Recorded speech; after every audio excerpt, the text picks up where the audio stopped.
जय श्री कृष्णा। आज हम सोमवती अमावस्या की कहानी सुनेंगे। सोमवार को आने वाली अमावस्या को सोमवती अमावस्या कहते हैं। इस दिन पीपल के पेड़ की पूजा की जाती है। भगवान शिव और माता पार्वती की पूजा की जाती है। हमें पीपल की पेड़ की 108 या 8 परिक्रमा लगानी चाहिए और जो भी दान हमसे बन पड़ता है वो सारा दान हमें अपने ब्राह्मण को दान में देना चाहिए। एक साहूकार था, उसके 7 बेटे, बहू और एक बेटी थी। उनके घर एक जोगी भिक्षा लेने आता था।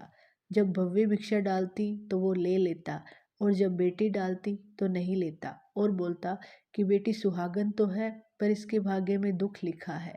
ऐसा सुनकर बेटी दुबली होने लग गई और बेटी की माँ ने पूछा कि तू क्यों इस तरह सूख रही है। बेटी की माँ को जोगी वाली बात सुनाई। दूसरे दिन माँ छुपकर देख रही थी कि बेटी ठीक ही कह रही है।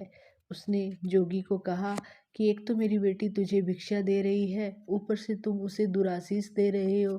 जोगी ने कहा कि उसका भाग्य ही ऐसा है। तो माँ बोली कि इसके भाग्य का कुछ उपाय भी बताओ। तो जोगी बोला, 7 समुंदर पार एक सोना नाम की धोबन रहती है। वो सोमवती अमावस्या का व्रत करती है। वो अपना फल इसे दे देवे तो इसका दुख टल जाएगा। सोना धोबन को तलाशने के लिए वो माँ बेटी चले गए। रास्ते में पीपल के नीचे माँ बैठी और देखा कि एक सांप गरुड़ पक्षी के बच्चे को खाने के लिए बढ़ रहा था। उसने लपक के उसे मार दिया। इतने में गरुड़ पक्षी का जोड़ा उड़ता उड़ता आकाश से आया और उन्हें चोंच मारने लगा। तो वो बोली कि मैंने तो तेरे बच्चों को बचाया है, तेरा गुनहगार तो वहाँ मरा पड़ा है। तो फिर गरुड़ बोला कि तुम्हें जो मांगना है वो मांग लो, तुमने मेरे बच्चों की जान बचाई है। साहूकारनी बोली कि मुझे 7 समुंदर पार पहुंचा दो। गरुड़ ने सोना धोबन के घर के पास उन्हें छोड़ दिया। वहाँ सोना धोबन के 7 बहू और बेटे थे। बहुएं काम करते समय बहुत लड़ती थी। सोना धोबन को खुश करने के लिए सबके सोते समय साहूकारनी घर का सारा काम कर देती थी। सब सोचने लगे कि ये काम कौन करता है। सोना धोबन ने सोचा कि कौन सी बहू ज़्यादा काम करती है, आज ये मैं देख ही लूँगी। वह चुपचाप आंख बंद करके सो गई। तो उसने देखा कि एक औरत आई और सारा काम करके चुपचाप जाने लग गई। धोबन ने उसको पकड़ा और पूछा कि तुम किस स्वार्थ से हमारे घर का काम कर रही हो। तो साहूकारनी बोली कि मेरी बेटी को तुम अपनी सोमवती अमावस्या का पुण्य दे दो। और उसने उस जोगी वाली सारी बात सोना धोबन को बता दी। धोबन तैयार हो गई, घर आई और बेटे की ब्याह की तैयारी करने लग गई।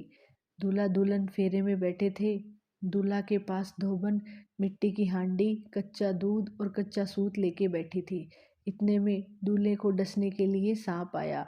धोबन ने उसे हांडी में डाला और कच्चे सूत से हांडी बांध दी। तो सांप बोला, दूल्हा तो डर के मारे मर गया, तू उसे जीवन दान दे दे। धोबन ने उसके ऊपर छींटे दिए और कहा कि आज तक जितनी सोमवती अमावस्या करी है उसका पुण्य साहूकार की बेटी को लगना और आगे जो सोमवती अमावस्या करूं उसका फल मेरे पति को लगना। इतना बोलते ही दूल्हा उठ गया। काम पूरा हो गया और वो अपने घर जाने लगी। तो साहूकारनी बोली कि मैं तुझे क्या दूं। तो धोबन बोली, मुझे क्या चाहिए, बस एक मिट्टी की हांडी दे दो। रास्ते में सोमवती अमावस्या आई। उसने हांडी के 108 टुकड़े कर पीपल के नीचे रखे। 13 टुकड़े एक जगह रखे व पीपल के 108 परिक्रमा दी और टुकड़े पीपल के नीचे गाड़ दिए और घर जाने लगी। घर आई तो उसका पति मरा पड़ा था। उसने पति पर सुहाग का छींटा दिया और कहा कि मेरी अमावस्या का फल मेरे पति को मिले। ऐसा कहते ही उसका पति जीवित हो गया। एक ब्राह्मण आया और बोला कि सोमवती अमावस्या का जो किया हो वो दान में दे दो। ब्राह्मणी बोली, रास्ते में अमावस आई थी तो मैं कुछ नहीं कर पाई और जो किया वो पीपल के नीचे गाड़ आई। ब्राह्मण ने जगह खोदी तो पाया कि वहाँ पे 108 व 13 सोने के टुकड़े रखे हैं।